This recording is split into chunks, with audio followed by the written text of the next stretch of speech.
Hello and welcome to What the Faux Travel podcast with Nick and Amy. This is Series 3, Episode 9, and this one is all about Greece.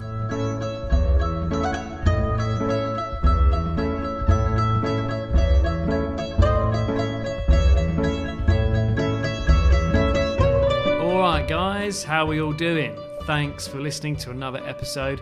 And this is a big one because this is the first episode that we are recording all about our big round the world trip. And I'm really looking forward to talking about Greece. Yes, so at the moment we are currently sitting in Alexandria, which is in the north of Egypt. And it's one of our last days here. Soon we're going to be heading to Jordan. Yeah, so of course we're just recording wherever we can on the road. So we might be in a little bit of an echoey hotel room, but this is our studio for today. This is all we've got, so bear with us, guys. So I'm not sure if you follow us on Instagram or not, but in the past few days here in Egypt, we have someone attempted to scam us. We have had a crazy French man shouting in our hotel room and lots of other things as well. So make sure you follow us on Instagram. It's What the Faux Podcast if you need to look us up. And make sure you check out our stories because it's quite an eventful trip already. Well, we like to show the ups and downs of travel. Now, coming up on this episode about Greece, we're going to have, of course, game show facts. We've got language lessons with Konstantinos. We're going to be talking about Santorini, the island of Syros, Athens, also ferries and how you can get around the different islands. We're going to cover ancient history, the Parthenon, Acropolis, the amphitheatre. We're going to talk about a refugee hotel as well, so stay tuned for that. We have a new feature towards the end of the show, Fobservations, that's the name of it. And of course, our game this month is called Greek or Tweet. We're going to hear some quotes. Is it a Greek philosopher or is it a tweet? So let's kick off with the show. This episode is sponsored by Storyteller, the travel accessories company that helps provide access to a quality education for individuals in less privileged areas of the world. Nick, do we have shout-outs and or hate mail? We have both. Oh dear. Let's start off with the hate mail. Okay. You've got no friends. If you want some, I'll give it you. It's actually not that bad. It's fine, really. It's hardly hate mail. But Alan Chan got in touch. He emailed us. And he pointed out a mistake that I had made. And I realised I'd made this mistake once the episode had already been uploaded. And I was really gutted, but I just hope no one would notice. I said that the capital of Scotland was Glasgow. And it's not. He said basically, I love the show. It was a really nice email. But he said, but Nick, the capital of Scotland is Edinburgh. And I replied saying, I know, you're correct. I'm sorry. But well done for noticing it.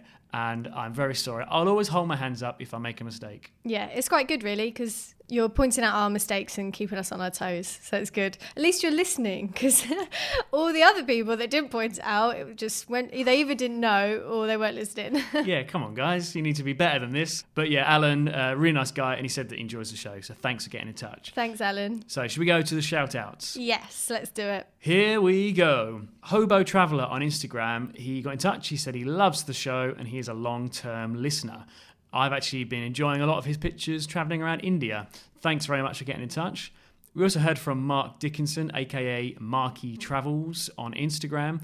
He said that we'd inspired him to hitchhike, and he'd done this for the first time because of us. Aww. And he said that he had a great experience. Do we know what country he was in? I think New Zealand. Again, I've seen a lot of his pictures on Instagram in New Zealand, so I think that's where he was. Nice work. So thanks, Mark, for getting in touch. We also heard from Marissa from Toronto. She asked us on Instagram if we'd be talking about more budget travelling tips and like cheap airfare, stuff like that. And it was good timing because only a couple of months ago, our mini episode about points and air miles came out. And we've also done an episode, of course, with Paddy from the Budgeteers. She then went on to say that she is, this is a great word, she is mesmerised by our podcast. Good word. Woo! Thank you. Thanks, Marissa. We also had a cracking email from Nima from Iran. Oh, I remember this one. So Nima emailed us to say, I recently started listening to your podcast. Nima went on to say that the first podcast they listened to was Uruguay and loved it. From now on, your podcast is on the top of my list to listen when I'm on my way to work, like on their commute. Look, I'm looking forward to listening to more of your podcast. Please keep it up. Oh, thanks so much, Nima. That's amazing. Thank you so much for the email. It's something about an email. It's kind of almost like a letter. It's more personal, isn't it? I do like an email. I remember when we set up What the Faux right at the start and we'd started up our email account, and for days after, it was so weird. You were just like, I just want to get an email. And I just didn't really get that. Yeah. But... We also heard from Beth from Amy's old work. Oh, Beth. She's like our new number one fan at the moment. Fan and critic, which That's I love, true. by the way. She gives us she sends videos basically saying what was good and what could need more work and things like that. It's amazing. Yeah, but she's been going through all of our episodes lately, giving us very good feedback and enjoying the show. So Beth, thank you so much. Miss you. We also heard from Fleeky Blinder on Instagram, aka Gertcha. Is that a real name? I'm not sure. A nickname? Awesome Instagram name. Fleeky Blinder. He gave us some good tips on Syros, where obviously we were staying. We're going to be Yes. talking about that soon, and said that he loves the show. Keep it up. That is it for the shout outs. Thank you so much to everyone that gets in touch. We always say this, but it's really nice to hear from you guys. Lovely. Now it's time for game show facts, Nick. Have you got your little intro to it? Have I got my intro? It should be something Greek, really. I tell you what, let's put in a Greek smashing plate noise now.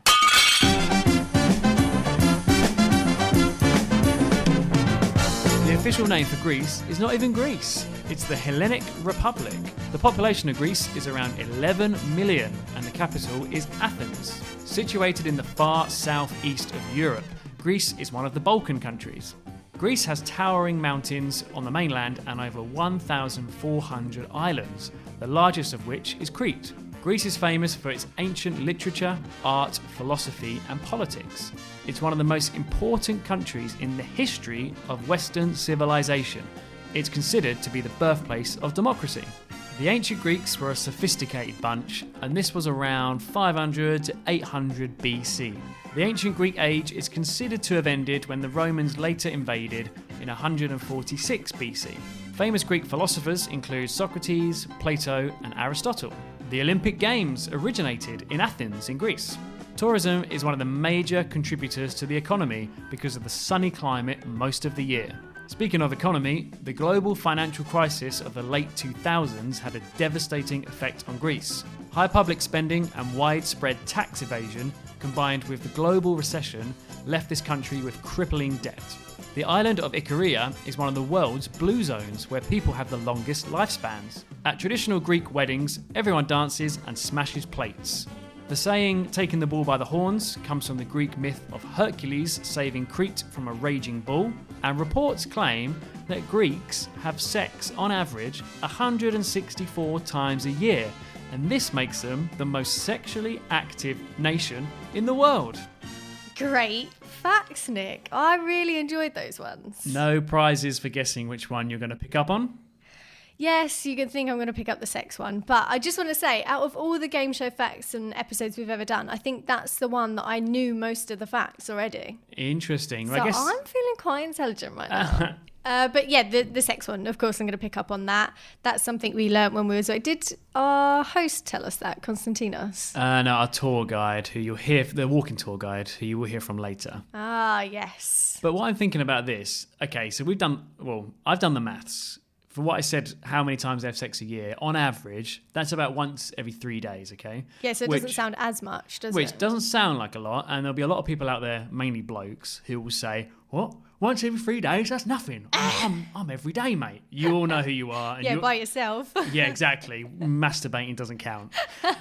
So think about it, but that's on average, right? That means, okay, there are Greek people that do it less, but that means there are Greek people that do it more. That means there must be quite a large portion of Greek people who have sex every day. Or they're lying. Or they're lying, but... Who would tell the truth on a test or like some sort of survey? Yeah, I guess. But yeah, you're right. How do you really truthfully measure that? But I think that's a lot. When you actually think about it, if someone is actually having sex every day, that's a lot. Okay, we'll just tell our sex life on air. Everyone would admit. I don't care who you are. Everyone would admit that's a lot.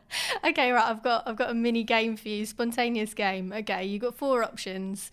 If you were writing down, if you had to take this survey, how many times do you have sex? So, This might be not just with me. I don't know. We are married, if anyone didn't know that.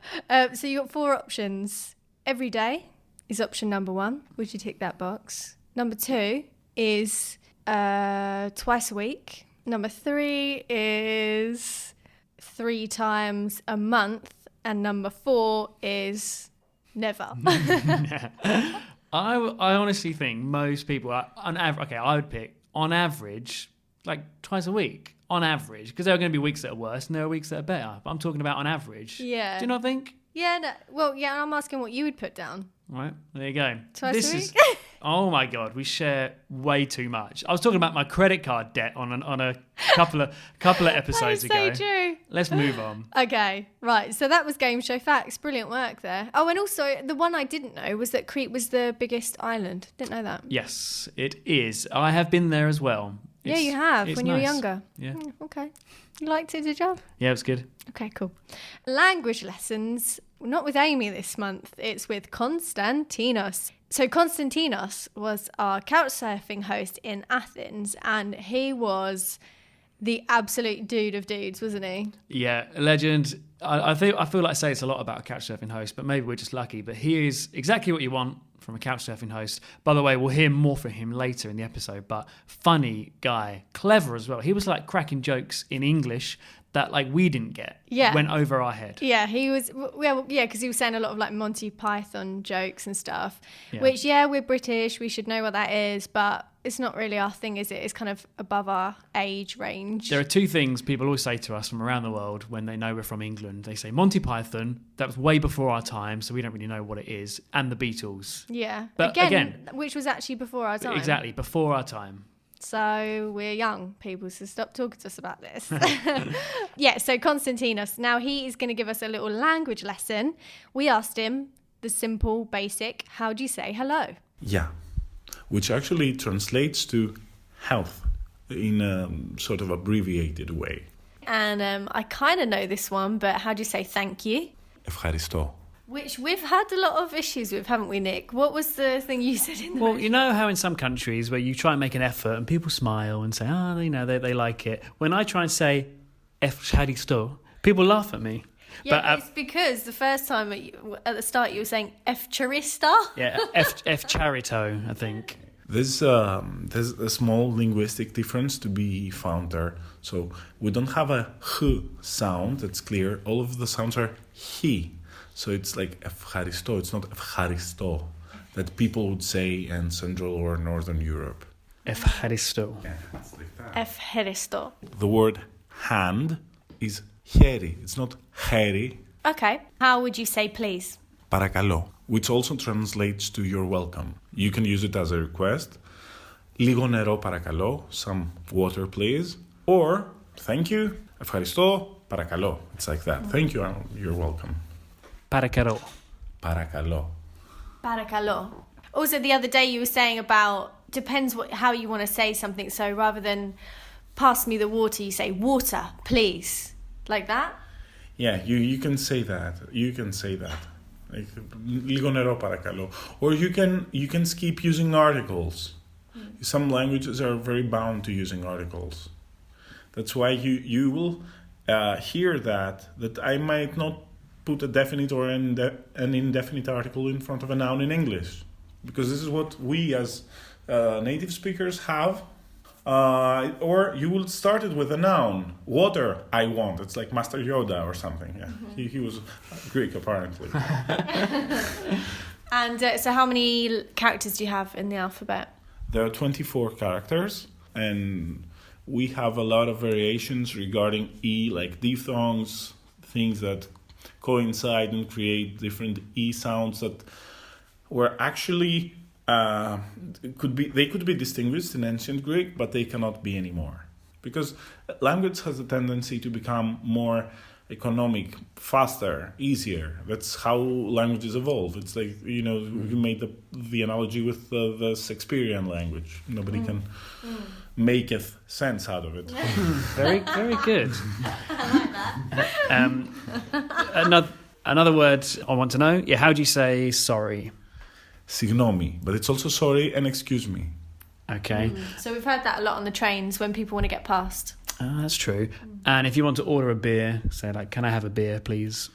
Εγώ θέλω μια μπύρα. It's like, I want a beer. Can you say that one more time, a bit slower? Θέλω μια μπύρα. Θέλω μια μπύρα. Θέλω. It doesn't even have like, it's not even I want. It's like want a beer. Okay. But beer is μπύρα. Μπύρα, yes. Παρακαλώ. That is definitely my favourite word. I think it just rolls off the tongue really nicely. But I still don't think we're saying thank you right. Ευχαριστώ. Ευχαριστώ. It's tough, man. And I was so surprised because a lot of British people go to Greece on holiday like we do Spain. But we all know a bit of Spanish, don't we? Yeah. I knew zero Greek. And it's quite a tough language, isn't it? It definitely is. I think actually out of everywhere we've been, it's been the one that surprised me the most on its difficulty because, yeah, I love language and I find it quite easy to remember words and things. But this I found really difficult. Now, a separate day when we were with Konstantinos, on the topic of language, he also gave us a lesson in how to swear in Greek. You need to have your stops, you need to inhale and then spit it out. Γάμο το μουνί που σέφτισε παλιό μαλάκα, γάμισου. You need to put some style into that. You cannot cast like a normie, you know? So what did he just say? Γάμο το μουνί της μάνας σου, it means I fucked your mom's pussy. not your mom's, you know, in general. It's an expression, it's a saying. Yeah. It's like good morning, John Boy. It's a saying. Yeah, it's a saying. What's the most offensive thing you can say to someone? Γαμώ το μουνί που σέφτισε. I fucked the pussy that spat you out. Wow, there you go. That's educational. Oh, God. He was so funny, wasn't he, Konstantinos? He absolutely made our trip. Yeah, absolute legend. But luckily for all of us, you'll hear more from him later. Right, so let's talk about our trip. So we flew into Santorini, just a kind of a brief guide. We flew into Santorini. We then headed over to the island of Syros, and then we went to the mainland, or where the capital is, Athens. So we didn't get to go to all of the islands. I think that would be pretty much impossible. Yep. That would be our world trip over. So yeah, throughout this month or whenever you're listening to this, we would love to hear from you if you've been to any of the other islands. We are going to be hearing from another host that we had from Airbnb talking about island life as well, because like I said, we couldn't cover everything. But let's start with Santorini. So looking at the map, we were staying in Akrotiri, which is kind of down the south of the island, and Thera is the capital of the island, and then another main place you have there is Ia. So Ia is the kind of famous sunset Instagram spot that you've seen where everyone talks about a Santorini sunset. That's in Ia, and it's spelled O-I-A. Yeah, and that is the reason why people go to Santorini. Good way of putting it. Regular listener, he's got quite a few shout outs. Andy McElwain said that is the number one Instagram princess spot. But yeah, that is why people go. And I guess that's why we went. You get the view of all the kind of the white and blue houses on the cliffs, and you got the sea and the sunset. And it is spectacular. Like you said, Amy, we stayed in Akrotiri because that's the cheap part of the island. Yeah. But you can get a bus. I think it was like €2 one way. You can get a bus to Thera, the capital, and then you can also get a bus further on to Ia. I always get that wrong. Ia. So actually, it's quite easy to get around. You can hire a car in Santorini, but I've been told there is no parking because how busy is the island? Yeah, actually everybody's kind of driving around on quad bikes. Yeah, so that seems like quite a popular way to do it. And we did inquire, but then we found out that the bus was €2, so it's just so much cheaper. I think it was it like €20 for the day to hire a quad bike? I think it's more 30. Oh, okay. So that's kind of like our daily budget. So if anybody's wondering about a world trip, we're kind of basing everything on £30 a day. That includes our accommodation, our food, our activities, and all of that, which has been relatively easy to stick to actually, because we've been doing couch surfing, which obviously is free, and not eating as much as we normally would have. We've already lost weight, but sacrifices to travel around the world. Yeah, so we're sticking to about £30 English pounds a day. So we opted with the bus, and it was really good, wasn't it? It was absolutely fine. The bus was busy, as you'd expect, getting to Ia. Ia. Oh my God, come on, Nick. Getting to Ia for the sunset because everyone wants to do the same thing, but it was still fine. We got there eventually. And great budgeteers tip. You'll find that there are people who have paid a lot of money to sit in a restaurant with a good view of the sunset. We bought a cheap bottle of wine from a little supermarket. A little kiosk. Found a little spot on a wall, which was right next to a restaurant where people would have paid a lot of money. And we had a perfectly good view of the sunset, bottle of wine, and that's Santorini, like, done cheaply. So, it can be done, can't it? Yeah, absolutely. And don't forget to take some cups with you because it doesn't look that classy when you're drinking out of the bottle itself. We did actually bring cups. Yeah.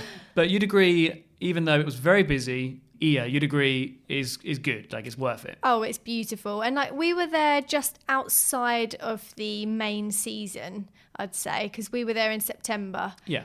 And it was still quite busy. There was only one point where we was all in like people traffic and actually couldn't move anywhere. And that was just kind of at the end where people were walking away. But yeah, no, it's absolutely fine. I can imagine in the high season though, it's absolutely ridiculous. But it's probably still worth going. Yeah, but the main traffic of people is because of the cruise ships, isn't it? It's not even people staying on the island because 3 or 4 cruise ships come a day and drop a load of people off for the sunset. But yeah, it's fine. I think as long as you go there expecting it to be busy, then you won't get annoyed. Yeah, absolutely. And we had just a little food talk here. So obviously we're traveling on a budget, so we couldn't go to the sit-down restaurants in Santorini. We found a really cheap gyros place. So if you don't know what that is, it's kind of like a pita bread filled with meat and chips and really good like garlicky sauce. You've got some vegetables in there, some tomatoes and things like that. It's really, really good, really nice and filling, perfect if you're on a budget. I think we paid €4 for a gyros. €4 each, cheap bottle of wine and a free sunset, so that's not bad. Yeah, and so if you want to find this place, it's so you have the main road which goes all along the coast, which you would walk along for the sunset. It's a couple of roads back from the cliffs. And it actually has a restaurant, but you can take away as well. But I would really recommend it, guys. It's a really amazing place. For sure. I'd also recommend the capital of Santorini, Thera. It actually looked a bit similar to Ia, didn't it? I still thought it was a nice town. It looked good. I would say I preferred Ia. I think it was really beautiful. So if you want to stay in Akrotiri where we stayed, you get the bus to Thera, and then you go through Thera and get on a different bus and you go to Ia. So Ia is kind of at the top. But yeah, Thera is in the middle. Thera is more kind of the commercial side where you'll find all the shops, all the restaurants and things like that, where Ia, further up the top, is more calm. You still have restaurants and stuff, but it's way more classy, I'd say. Yeah, that's true. But it's still a nice place. You can see why a lot of people go there. My main concern with the island, though, was like, the buildings and everything, and the sunset looks beautiful. The island itself is just kind of like a brown, dry island, isn't it? There's no vegetation or anything. So I thought that part of it wasn't very attractive. Yeah, exactly. So it makes some of the beaches that they have, because there's not many, makes them not very attractive looking, because it's dark stone. So the sand isn't kind of what you imagine of a Greek beach, is kind of white, yellowy sand. But this was dark brown sand. That's a very good point. Santorini's not famous for beaches, is No, it? not at all. Yeah. And also another thing I want to point out is it's quite famous for being a honeymoon spot. I'm not sure I would have enjoyed that to the max if I'd gone there for my honeymoon. I don't want to discourage anyone from going there because it's still beautiful, but for me personally, it's not something I would want for my honeymoon, because it's really, you're short on space. Everything, the buildings are just kind of all pummeled together. And I just think for your honeymoon, you want some space and private time, and you want to go to the beach and things. Well, that's what I want from a honeymoon. So if we'd gone there, I wouldn't have been fully happy with it. I completely agree. What we did, something like the Maldives on your own island, that's what I think you should do. We didn't have our own island. Well, we pretty much did. All right, the resort, the hotel, whatever you want to call it, we were staying in. But we're not that rich, guys. It had its traveling own around the island. world and we own an island. Yeah, but that wasn't the honeymoon. That's a one-off for sure. But I agree, Santorini. Plus, I don't think there's actually much to do and see there. I reckon once you've been there for like 3 or 4 days. I think that's too much. I'd say 2 to 3 days. Exactly. You can go on a nice walk. There's some really nice designer shops there. I mean, you'll be spending a lot of money. Yeah, but it is expensive. So we were there for, I think, 3 days. And after that, I was done. I was glad to move on. Yeah, absolutely. in which we moved on to Syros. Now, Syros was our favourite island out of the two, wasn't it? It's far more local. There is tourism there, but a lot less, definitely, compared to Santorini. Far more local, really got a completely different vibe to Santorini. And like our host, Daniela, who we'll be hearing from shortly, she says that every island has a completely different feel to it. You can see it in the architecture. And I think it's all down to years ago who invaded each island, right? Yeah, I think that's right. Every island has a different identity because, at one point it had different rulers and invaders. But Syros, for sure, was very different, and that's what we wanted. After 3 days in Santorini, we wanted a change of scene, and we stayed in the old town called Ano Syros. It's like an old medieval town, and cars can't get up there. Very thin, narrow walkways. Looks amazing, doesn't it? It really does. And so, like you said, it's Ano Syros, and me just loving language, I was trying to work out what that means, because in Spanish, año means like year or old. So I thought that meant old Syros. Makes perfect sense. But we then found out that Ano actually means height or above. So it just means Syros, up above. And that makes sense as well, because it was on a hill. Yeah. It was kind of like those old things that you see where to stop an island being invaded, they went up, didn't they, with their castles, and the castle's at the top, and you have kind of moats and everything protecting it, king of the castle, all of that at the top. So it's exactly like that, really, wasn't it? Yeah, and it was stunning, really charming little place. You will get lost many times walking around the roads and the steps. It's quite hard to navigate. Took us a while to find our Airbnb, but when we found it, what a nice old traditional little house, and we had a good 3 days there, didn't we? Yeah, it's absolutely beautiful. So I would recommend anyone, if you wanted to stay in Ano Syros, go there when you want to relax and get away from things, because in the little town there was one taverna to eat in and one little shop, which I'm not sure is open all of the time, because a few times we walked past it was closed.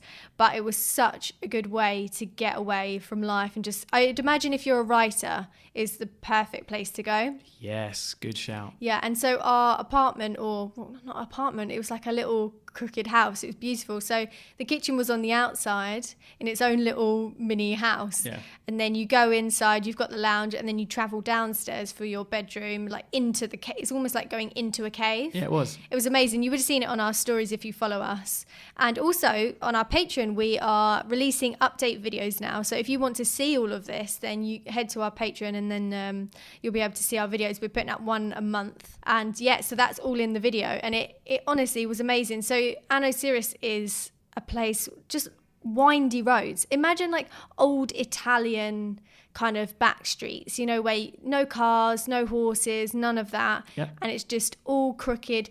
And we were saying it's actually kind of a posh, rich favela. And I really don't want that to come over as offensive, but it is literally structured like a favela, but Completely agree. Built with real, like, proper materials. Yeah, everything was it looked like it was built on top of each other. You're right, exactly like a favela, but all just very nicely done and beautiful. We did have to walk into the capital of Syros, Ermopoli, to buy groceries, because like you said, there's only a tiny shop there, which wasn't really open most of the time. But it's doable. You can walk into the capital from Ano Syros, which we did, bought our groceries, and then we were set for the next few days. Yeah, and it was absolutely perfect. And also, if you're a writer, this would be a great place for you. And also, if you're a photographer, because it's the most photogenic place ever. And actually, do you remember while we were there was those people that walked past us and they were having some sort of photo shoot or something? A whole big team of makeup artists and all of that walked past us. And it was just such a beautiful place. I couldn't recommend it enough. And because we were at the top, great views of the rest of the island. So that was great. We really, really enjoyed our time there. And then we moved on, but we stayed on the island of Syros. We went to the other side to a place called Kini, a small little beach town. And we had like a week just to relax on the beach. And we were so lucky with the weather. Bearing in mind it's October. I know Greece is sunny most of the year, but we had great weather. And we just enjoyed a week by the beach. There's nothing really much more we can say about it. It's not interesting for the podcast or for any videos, but we had a great time, didn't we? Yeah, and it was, again, still nice and quiet. There was just local people there. I don't think we saw another English person there. I don't think anyway. No, there was definitely other nationalities as well, but not English. And it was just really lovely just to kind of the first part of the trip, we'd been working so hard and saving, we just needed to calm down, and that was just perfect for us to get away. And Kinney was just lovely. And we were very lucky because our Airbnb host for Kinney, who you're going to hear from soon, Daniela, she picked us up from Anosiros. It's, to be fair, it's only like a 15-20 minute drive. It's not a very big island, but very nice of her. She picked us up, and she even then took us back to Ermopoli, the capital, where we had to get our ferry when we were going to leave. So shall we hear from Daniela now about island life?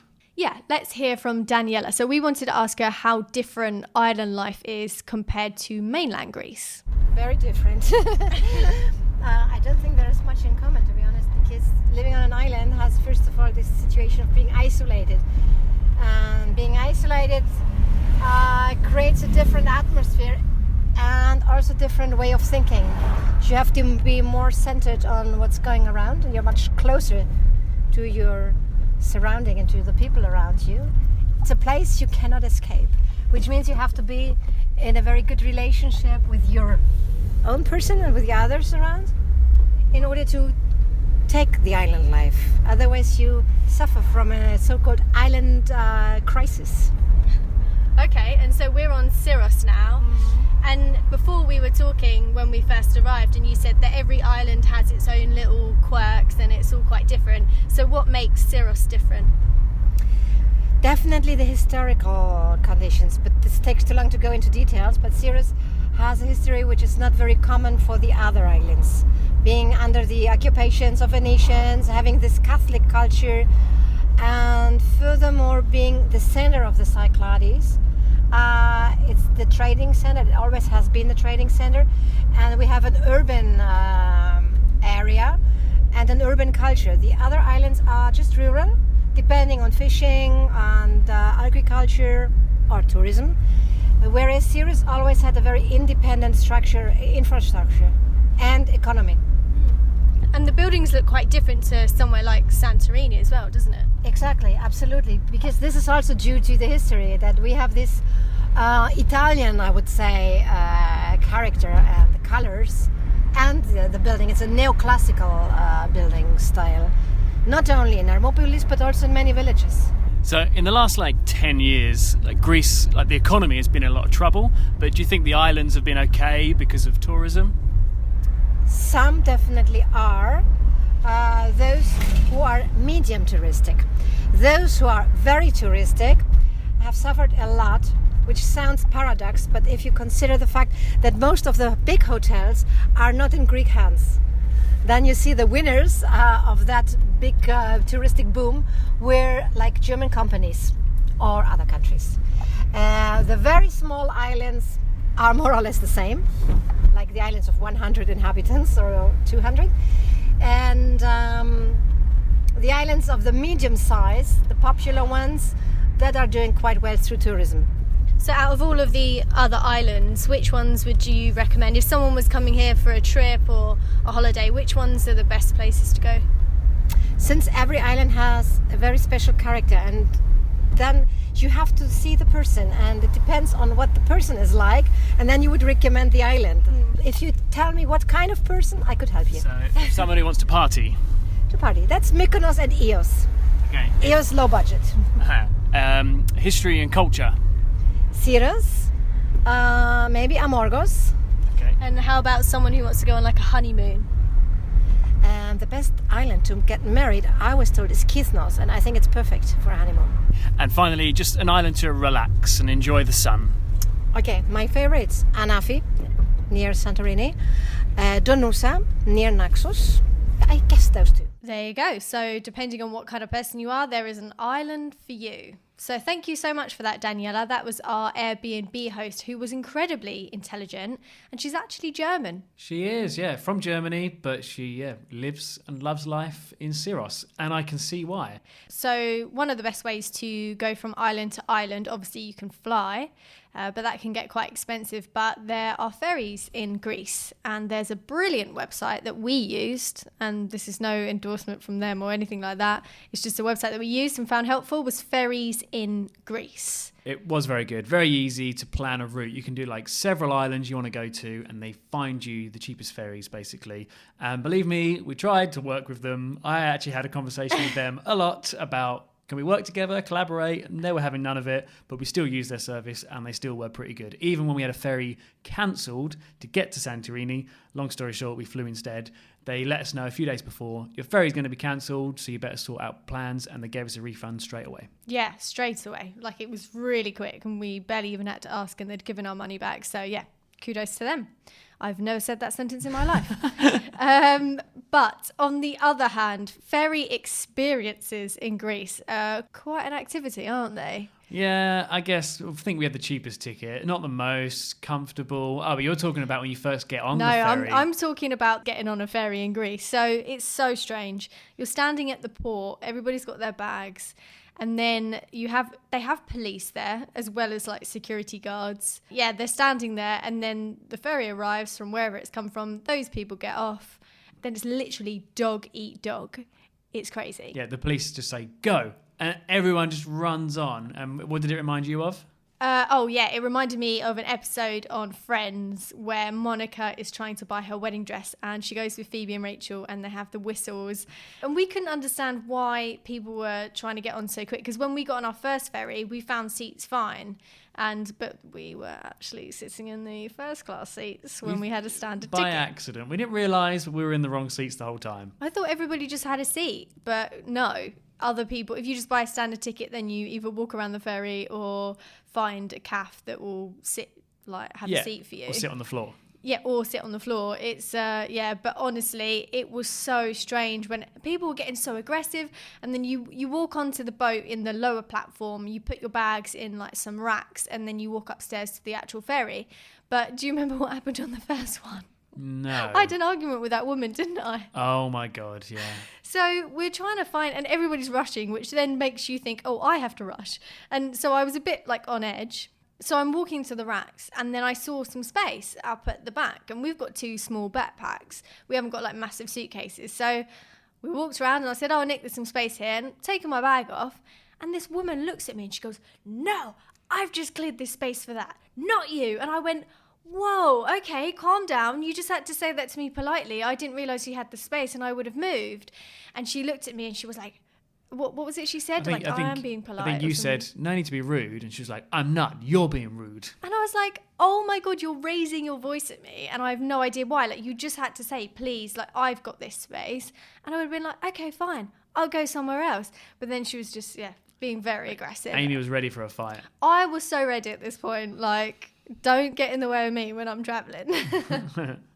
But no, she was very rude, and if you're listening, I hate you. But yeah, so just be prepared when you get onto a ferry, because people want to run on, get their bags on, get upstairs and get a seat before anybody else, and it's dog eat dog. Good tip. All right, should we talk about Athens?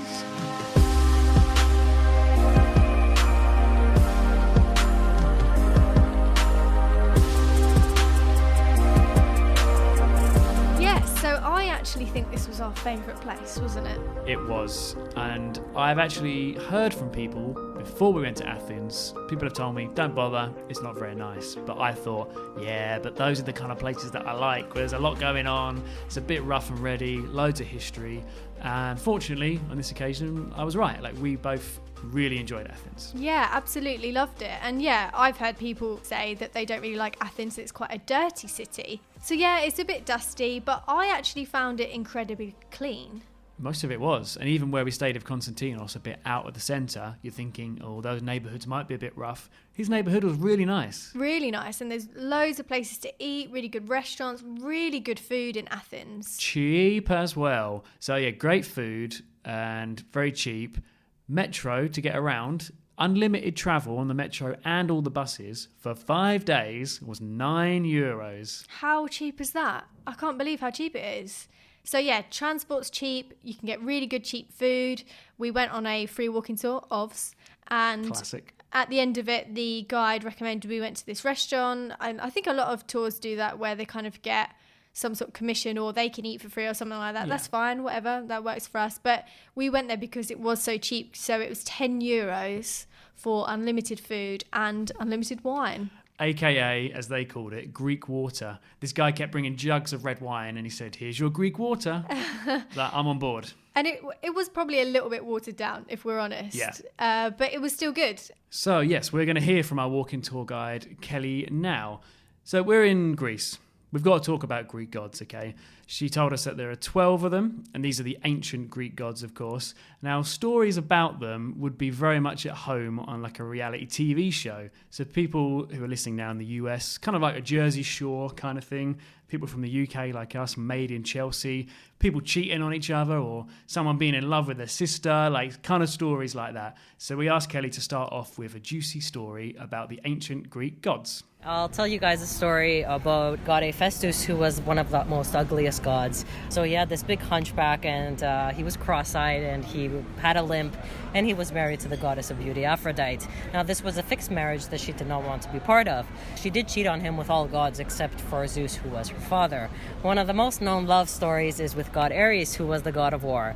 So because god Hephaestus was actually suspicious of this, he built an invisible net to catch them into action, and had god Helios, which is the sun, spy on them and catch them, which actually did happen, and they were busted in action. So because god Ares knew that this was going to happen again, he hired a guard named Electrios, which he had to warn them when the sun is going to come, and he fell asleep. So god Ares got very, very angry and turned him into a rooster. And this is why the rooster warns you every morning that the sun is coming, basically for people not to cheat.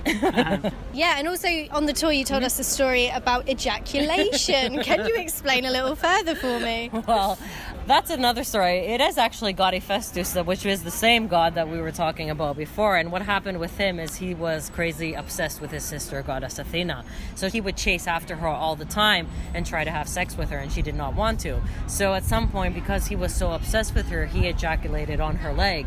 And what was dripping from her leg would actually create the land and nature in Athens. So there is a temple dedicated to that, basically meaning the land that we are on, which is their child named Erechtheos, which comes from the word erection. Right, okay. I guess as we're on the topic, there's another thing you mentioned on the tour about Greek orgies. So the Quite a sexual tour. It was. So the ancient Greeks, I guess for their time, they were very open about sexuality. Like it didn't really matter if it was a man with a man or a woman with a woman. So can you explain about that? During that time in general, what happened is that especially during the festivals of Dionysus, where it was a wine festival and they would gather there 4 times a year, men only would gather at that time. Women weren't allowed up there, No, they weren't right? allowed in there, But sexuality was something that was very open for the ancient Greeks. So it didn't matter if it was a man with a man or a woman with a woman. They found it that you can express your sexuality any way you want.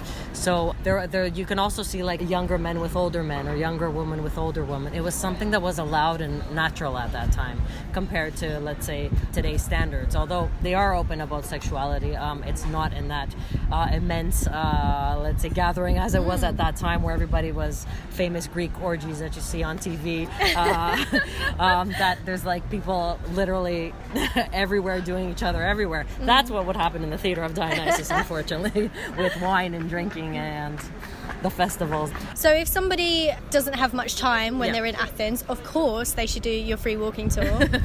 But what are the main things they should definitely do? The main things definitely to do if you don't have that much Listen time. to music. Listen to music on the lovely streets of Athens. First of all, of course, take the New Athens free tour, which we do show you most of the most important sites that we do walk around. A must-see is the Acropolis and the Parthenon. It is basically the gem of the city. Other than that, there's a couple of museums. National Archaeological Museum has history from the longest of existence of a person in Greece. So it's over 8,000 square meters, though, keep in mind, so you do need a day to go through that one. But if you don't have that much time, the Acropolis Museum is also beautiful. It has marbles from the Acropolis, from the Parthenon, and it's a beautiful place to visit. But most of the sites are covered around the Acropolis area. the major sites that you need to see. Okay, and you said it is best for a tourist to buy a pass Yes. to get them into several attractions, is that right? There's a pass that you can get instead of just paying for that one ticket to get up the Acropolis. There's a pass that it's 7 sites that you can visit for 5 days, and it costs €30. If you're a student, it's half price, and if you're a European student, the sites are for free anyway. You don't pay. So it is something. Even the Acropolis, it's something.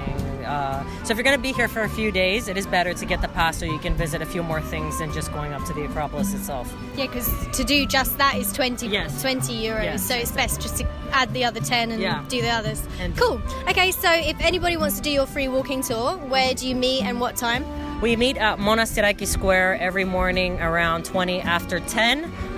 They can either book, if they want, at newathensfreetour.com or through freetour.com, which is another website that we are featured on. Thank you, Kelly Pontikakos, from that free walking tour there. I think that goes for an award for our most sexual interview. My God, yeah, and it links into my game show facts as well at the start of the episode, Yeah. talking about how they're the most sexual nation. I never knew that. I never knew Greeks were that sexual. I don't know, I didn't actively know it, but I think now I do, it makes sense. So Kelly was saying in that interview, she mentioned the Acropolis and Parthenon, okay? And yeah, that is the main thing to see and do when you're in Athens. The Acropolis is like a big rock in the center of Athens, and on top of that is the Parthenon, which is like temple, ruins of an ancient Greek temple.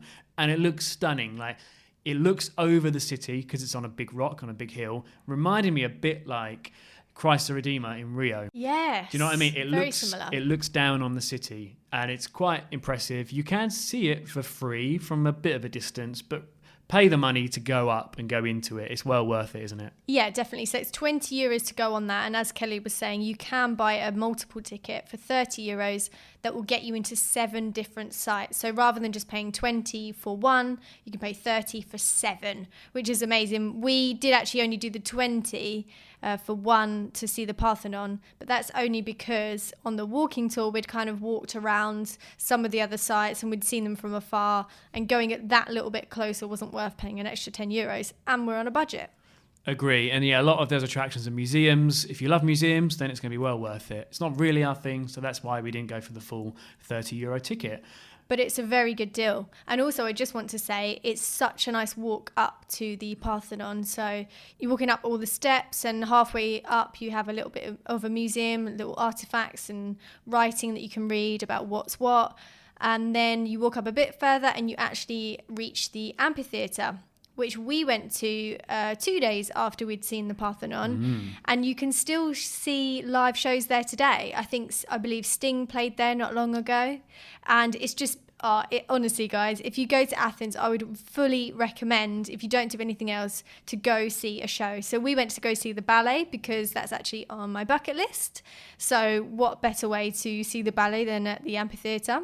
We saw the Russian ballet as well. We did. And yeah, like ballet, it's the first time I've ever seen it. I'll try, almost anything once. But so it was a good experience. By the end, I was kind of glad when the ballet was over. But I'm being honest, but that was the best, most impressive venue I've ever been to. It was amazing. It's just, you just feel like you're back in time, and everybody sits. So obviously, you know what an amphitheatre looks like. And something that I found quite interesting was Greek amphitheatres are not in a full circle. They're only like a semicircle. Yet in Roman amphitheatres, so in Italy, there'll be a full circle. I thought that was quite interesting how it changed. Is that because the semicircle's better for acoustics, but the full circle is just better for like visual? Is that right? Maybe. It's probably along those lines. I think so. Right, so after that ballet chat, it's now time for our game, Greek or Tweet. Now, the aim of the game is for Nick to determine whether the sentence or quote that I read out is from a Greek philosopher or a tweet on Twitter. Great, love it. And we thought of this because people nowadays like to think they're philosophers, don't they? Absolutely, especially on social media, yeah. We'd like you to play along with us. If you can get out some sort of notepad, because act like it's the 1900s, or you can just do it on your phone. But let us know how many of these you get right. So we've got 10. That doesn't mean that we have 5 Greek philosophy quotes and 5 tweets. It's a mix to keep you on your toes. Yeah, I like it. Okay. Number 1. To find yourself, think for yourself. Ooh, wow. Greek or tweet? Greek or tweet? Is that a Greek philosophy quote or a tweet on Twitter? That sounds something very millennial. So I'm going to say that is a tweet. That, in fact, is a Greek philosopher. No, it sounds so modern. I know. That was Socrates. Ah, damn. Okay, number 2. And make sure, listeners, that you are keeping track of your score, because I'd really like to know whether you're going to beat Nick or not. Number 2. It is during our darkest moments that we must focus to see the light. Ooh. See, now I think that sounds more old school. I'm going to go, Greek. Ancient Greek. You think Greek? Okay, what do you think, listeners? Keep track. That, my friend, was Greek. Yes. That one was Aristotle. Okay, right, interesting. Okay, we're moving on to number 3 now. I want to disappear, to get so lost that nobody ever found me. I see those sort of tweets bloody every day. I think that's a tweet. You think that's a tweet? Okay. / cry for help. Okay, so you've got 1 right, 1 wrong so far, but number 3 you think is a tweet. Yep. That, my friend, is correct. Get in there. Right, number 4. A writer's greatest weapon and greatest trophy, a pen. Oh, is that a clue as to the time period? A quill. Oh, okay, here we go. I actually would have said Greek before, but I'm going to go tweet. You're going to go tweet, okay. That is a tweet. You've got that correct. So you've got 3 out of 4 at the moment. Okay, number 5. I cannot teach anybody anything. I can only make them think. Ooh. I would say, I don't think someone would tweet that, because I think you'd only be a teacher or like some sort of professor if you were saying that. So I'm going to go Greek. Do you think only teachers and professors can teach other people? Well, no, I don't think that. But I think if someone's going to tweet that, basically I don't see why any old person would tweet that. I'm just telling you, that's my logic. It could be wrong, but I'm going to go Greek. Number 5, you say is Greek. And it's Greek. There we go. That was, can you guess which one it was? Plato, Socrates, or Aristotle? I was about to say Plato, but it's a guess. Okay, no, it's Socrates, that one. Okay. Right, number 6. The way to gain a good reputation is to endeavour to be what you desire to appear. Wow. I think I could see someone nowadays saying that. So, I'm going to say tweet. You're going to say tweet? Okay. Number 6, you're saying is a tweet. That is incorrect. No. That is a Greek philosopher, Socrates, in fact. Wow. Said the way to gain a good reputation is to endeavour to be what you desire to appear. Wow, that one threw me. Yeah, I was convinced that was a modern day saying. Well, it shows like how ahead of their time they were back then. They really were. It's actually really impressive, all the things that they wrote, and it's amazing. Yeah, stuff that's still relevant today. Very relevant. Right, number 7. So you've got 4 more. People are like dirt. They can either nourish you and help you grow as a person, or they can stunt your growth and make you wilt and die. Ooh, wow. Okay. To me, again, my natural instinct is to say tweet, but I was wrong last time. But I'm going to stick with tweet. You think tweet, number 7. Number 7 is a Greek philosopher. Oh, man. That one was Plato. Wow, I'm losing it. I thought, because I was doing so well, I'm thinking I'm going to smash this, apart from the first one that I got wrong. Okay. Yeah, so that one I thought would throw you anyway, because it's just, I don't know, it just doesn't sound very Greek philosopher-y, does it? Yeah. People are like dirt. They can either nourish you and help you grow as a person, or they can stunt your growth and make you wilt and die. People are like dirt. If you saw like one of your best friends tweet that, you'd be like, hey. Back off, okay? Yeah, dirt. Okay, that's number 7. So you're on number 8 now. Okay. I am the wisest man alive, for I know one thing, and that is that I know nothing. I can't see anyone nowadays tweeting, I'm the wisest man alive, but then I know what they're saying. Because I know nothing, that makes me wise. But yeah, I don't think anyone... I think if someone tweeted that these days, you'd reply saying like, what are you on about, mate? So I think that's a Greek. You think that one's Greek? Ancient Greek philosopher quote. You're back on the road. That is correct. Yes. That one was Socrates. And I thought you would... out of all of these quotes, I'd say that's the most famous one. Oh, I don't think I've heard it before. Well, I probably have, but I couldn't remember it. I think out of all of that, if I was in your seat, that's the one I would know is a Greek quote. All right, well, I got that right. Okay, number 9. Human behaviour flows from 3 main sources: desire, emotion, and knowledge. Oh, that really could be either. I'm going to say that is tweet. You think tweet for number 9? That, my friend, is a Greek philosopher. You got that one wrong. I'm not doing very well. No, so you've got 1, 2, 3, 4, 5 out of 9. So you're on the last one. Number 10. Before you can help to heal someone else, you have to heal yourself. That's definitely got to be a tweet. I'm saying 100% that is a tweet. Really, you think? Yep. Okay. And if I'm wrong, you can slap me around the face and chop my balls off. Okay, that's weird. Well, lucky for you, it is a tweet. That's correct. So you've got 6 out of 10. Yeah, okay. It's better than 5 out of 10. It's not too bad, but it's tough. Like I said earlier, that shows how relevant things they were saying back then are now. If anyone listening got all of those correct, I will be astounded. I'll be very surprised. I was just thinking, what do you think would happen if these Greek, like Aristotle, for example, was alive today? Wouldn't we just think he's a bit of an idiot?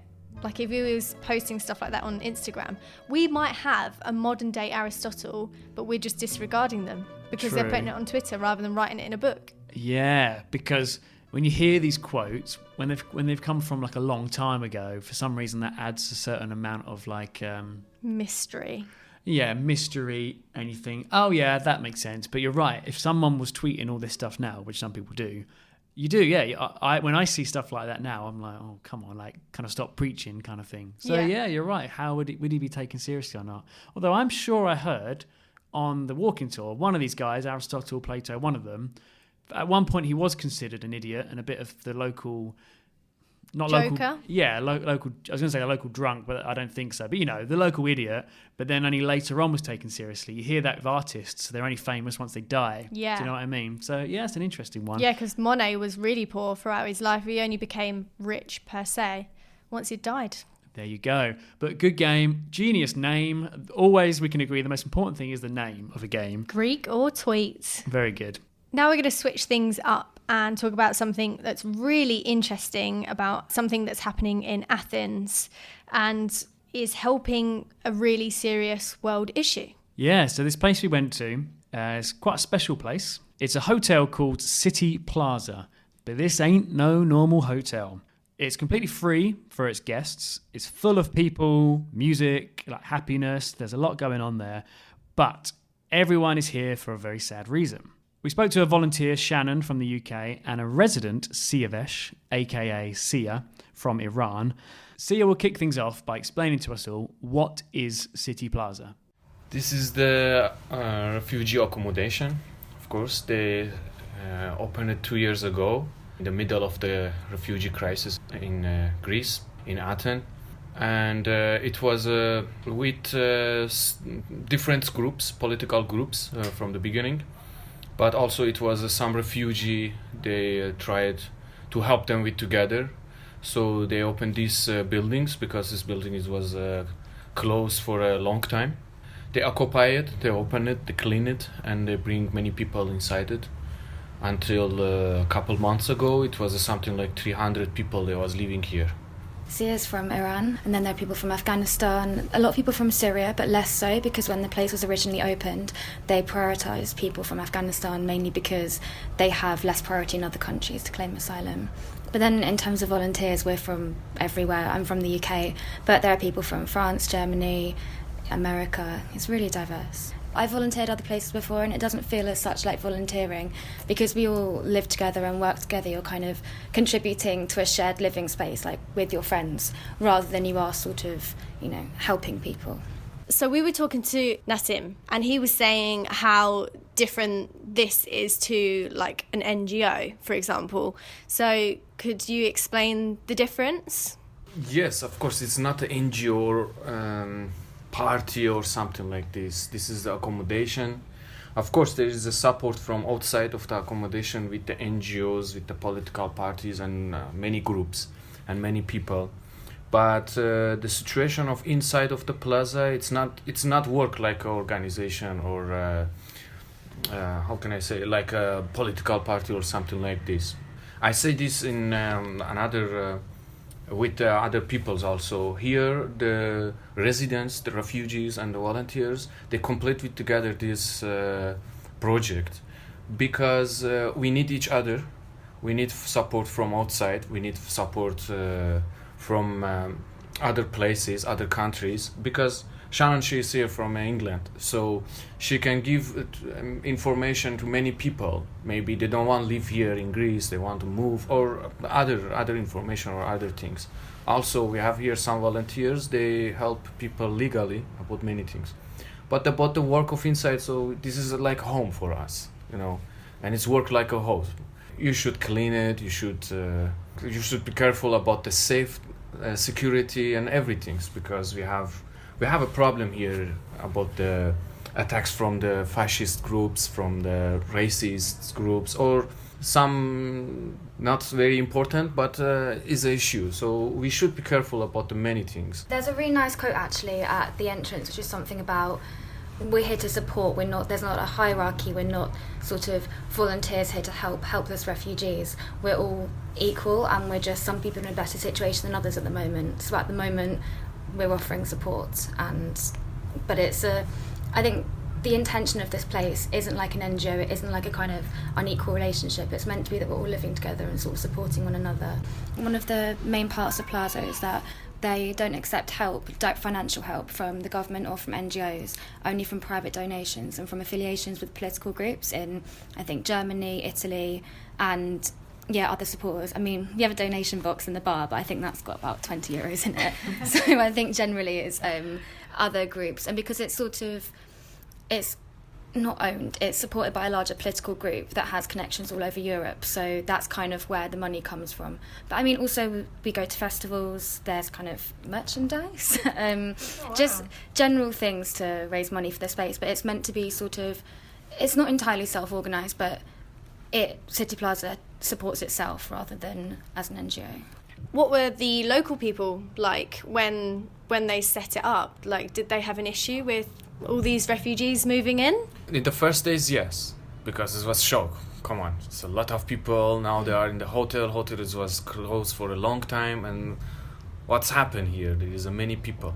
So they try to explain everything to these people, to the neighborhood, what's going on here and why they occupy this building and bring many people here. And also it was a good connection between people inside of Plaza and the neighborhood, because we should understand each other.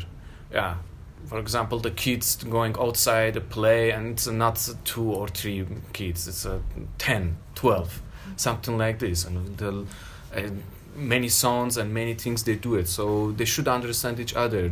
These kids don't have another place, and they are here with the many reasons. And also we try to teach ourselves to everyone. We should be careful about the neighborhoods. We should respect to them also, and we should understand each other. I remember someone explained it to me in the beginnings. The neighborhood, some of them, they're hitting to the children, to the kids. Don't stay here, go inside and don't wait. But after a couple months, they bring chocolate for the kids. You know, it was very interesting. What's been the best part about being here? Is it interacting with people who are staying here, or what's the best bit? For me, it's been learning about other people's cultures and stuff. When I came here last time, there was a really nice, even though it sounds a bit lame, memory of us all kind of sitting on the balcony. And in the Iranian culture, you share a lot, and I think rich people probably don't as much. No. But it was just so nice. We were all sitting on the floor, and like everyone brought something from their room, like fruit and tea and stuff, and we just kind of sat there and chatted for ages. Or if it's like playing with the cat in here or like playing with the children. I don't know, I think you have a completely different experience of something that I'd be used to at home almost every day here, almost to the point that it becomes normalised. And then you sort of look back on it, and like last night at 4 a.m, I was doing a security shift learning Arabic with some guy and smoking shisha, and I would never do that at home. And it sounds very almost like pretentious when you say it like that, but it's just normal life here, and normal life each day is really like vibrant. The atmosphere is very friendly also. This is the good part of this project in City Plaza. It's 6 months I'm here. For me it was sad, but also I like it because it's a part of my life. I don't have another choice, but I try to enjoy it also, to find good friends here, and it was a good part of this project. People listening, if they want to help in any way, what can they do?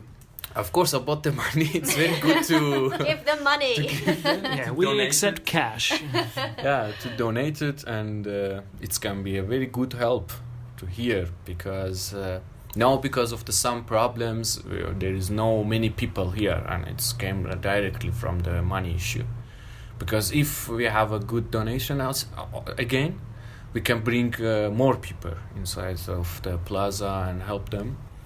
But we can find something for fix this problem. The most big problem, the most important problem is about how the European people, how the government, the states, the attention to the situation of the refugees, because this is more important, not money. We are not here for money or food or something like that. We can find a solution for it. We don't die, in the streets. But the big problem is about how their attention to this, how they want to fix it. Because, for example, I'm here in Greece for 10 months, but I take my asylum paper just 3 months ago. And it was very difficult to just take asylum paper to give me a number, a date for an interview. So if they attention to these real problems and to push states, to push governments to fix it, it can be a big help for us. Wow. What an incredible place. Interesting stuff. And actually, before we went to Athens, I think I heard about this hotel like on a radio show, or it might have been another podcast, I'm not sure, but I heard about this place and I thought, we've got to go, we've got to check it out, because Greece in particular has suffered the wrong word. Greece has had to deal with the refugee crisis in Europe and the Middle East a lot, mainly because Greece is the first part of Europe you get to when you're doing that journey. So lots of refugees have come through Greece and into Europe. So that's why I thought in Athens we have to go to this place. Yeah, and I'm so glad that we did. So we actually emailed them a few months ago asking if we could come and have a chat, and didn't get a response. We tried again, didn't get a response. So when we arrived in Athens, we thought we would make our way to the refugee hotel and just see if they would talk to us. It was good timing when we first got there. They were having a welcome meeting that night at 6 o'clock for new volunteers and new people that were coming to the City Plaza Hotel.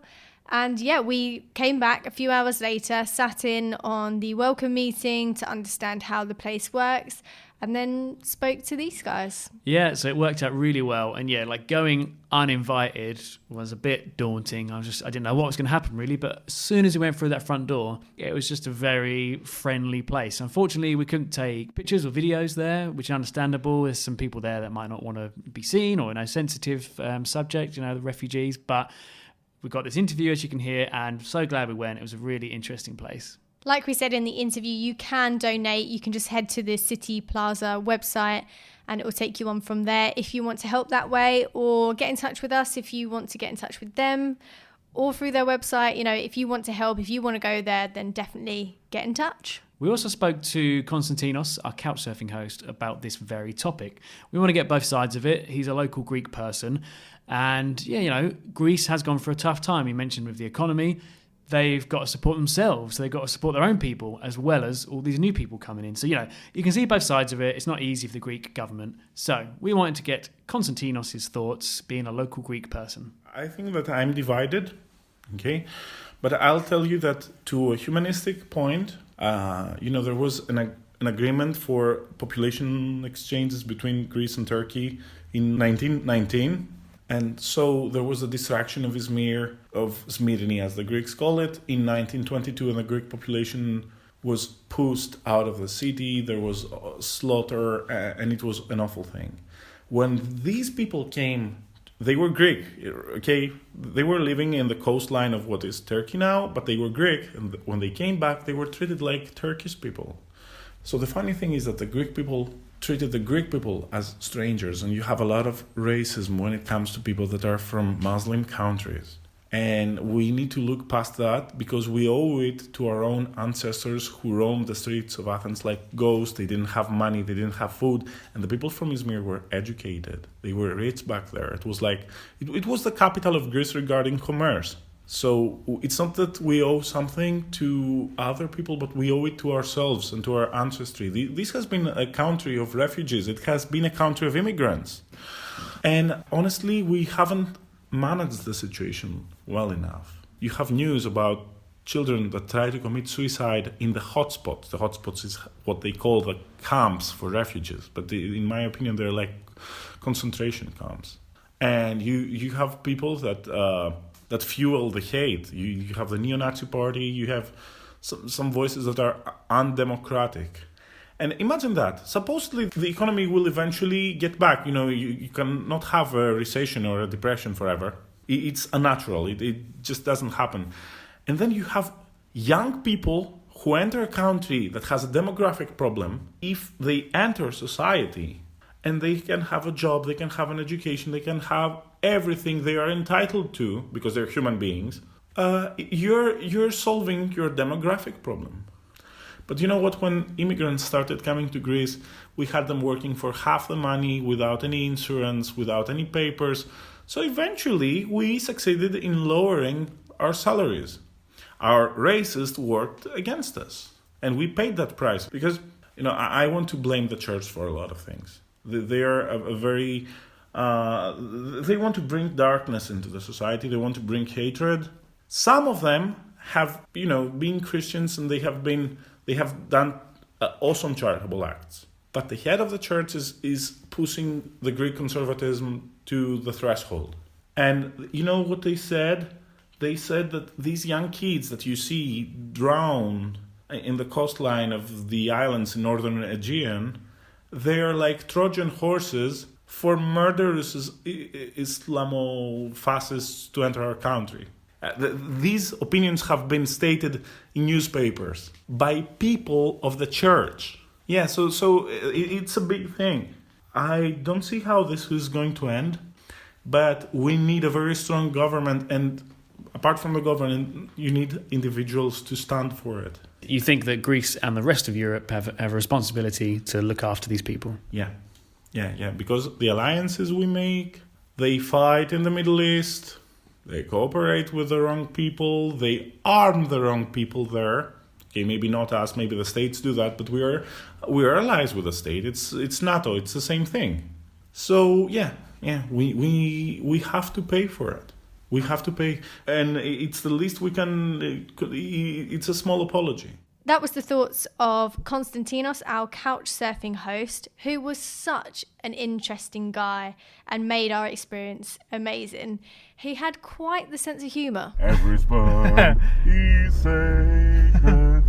Every sperm is good.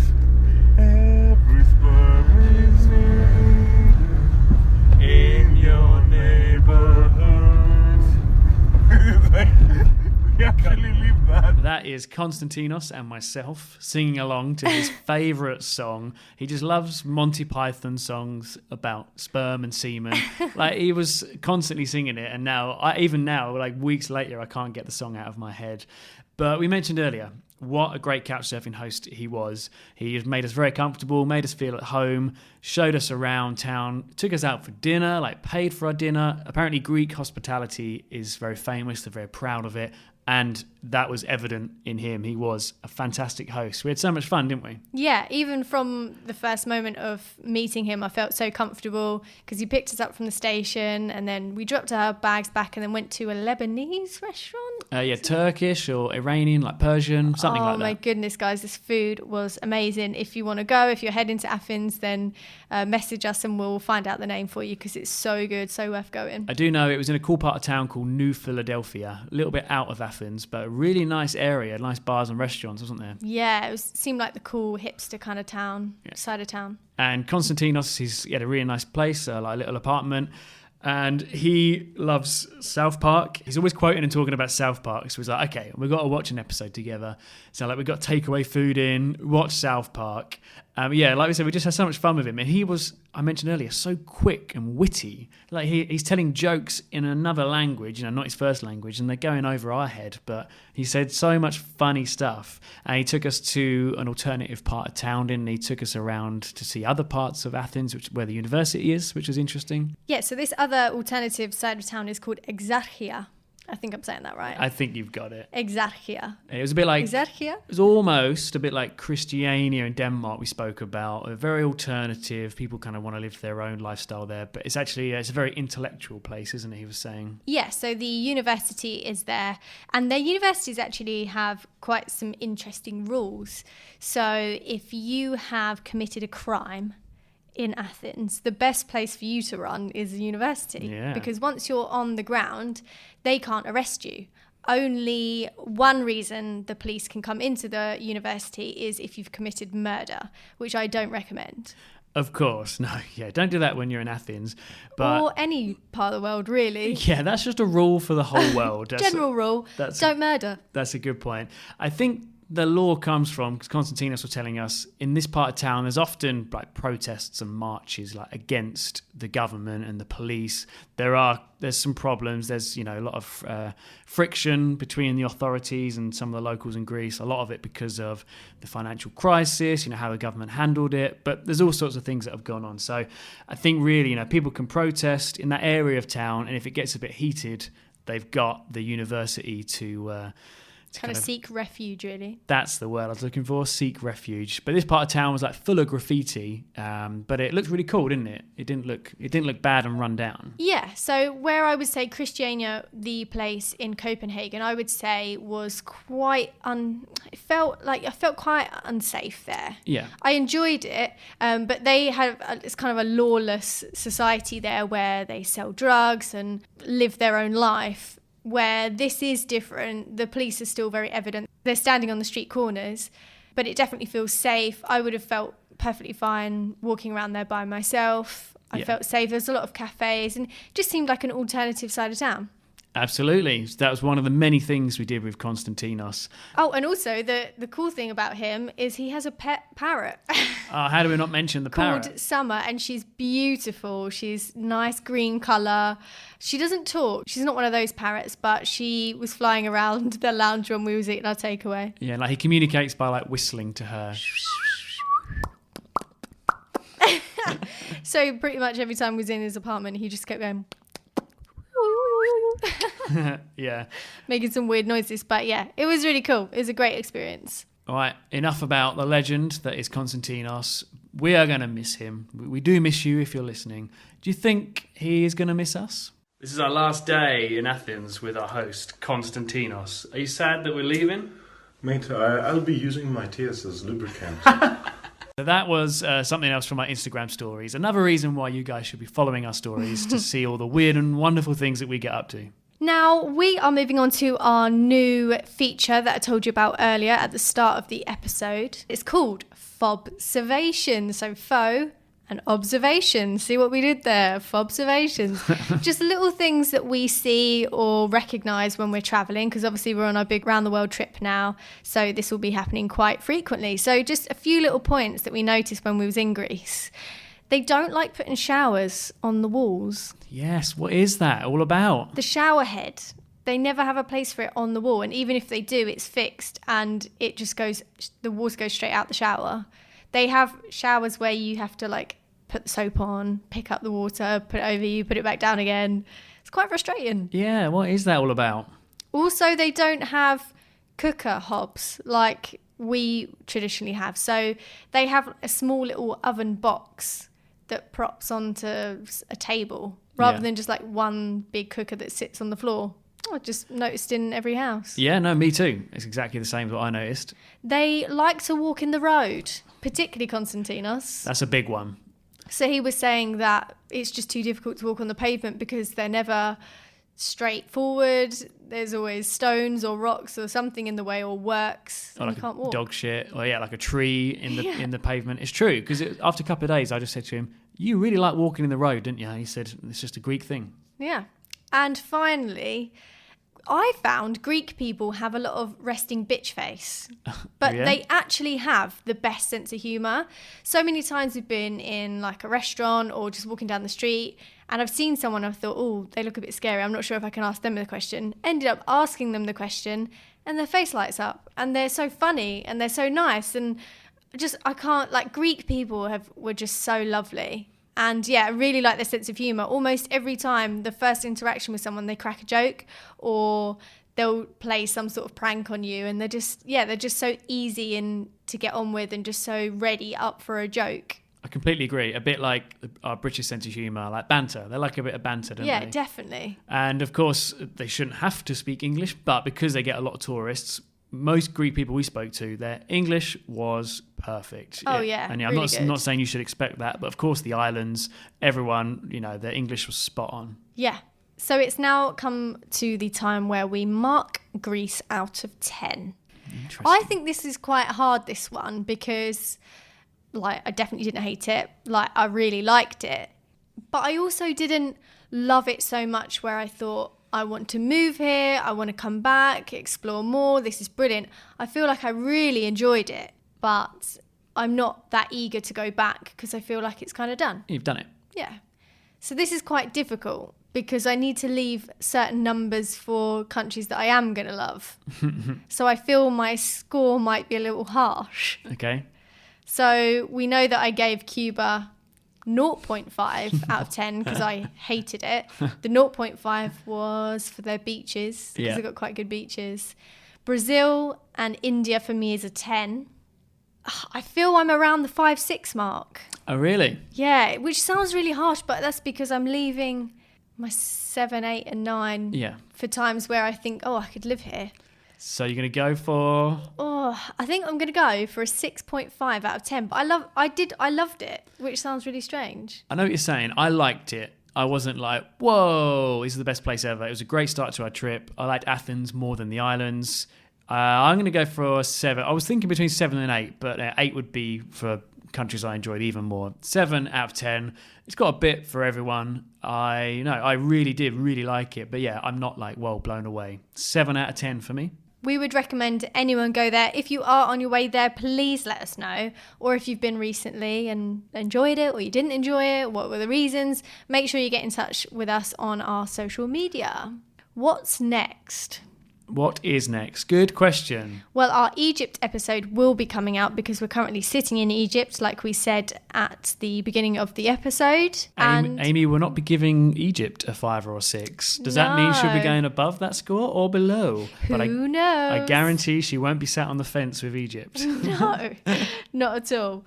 Right, so as I said in the episode, don't forget you can check out our Patreon, and we also have merchandise and t-shirts if you want to get involved with the show and help us on our journey to bring you more content.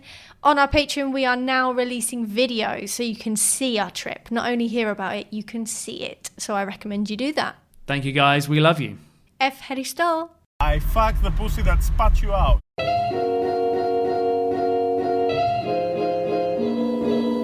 Don't forget, you can get in touch with the show. You can email us at whatthefopodcast@gmail.com.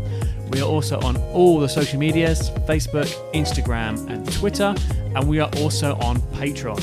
For more information on all those things, you can go to our website at www.whatthefopodcast.com.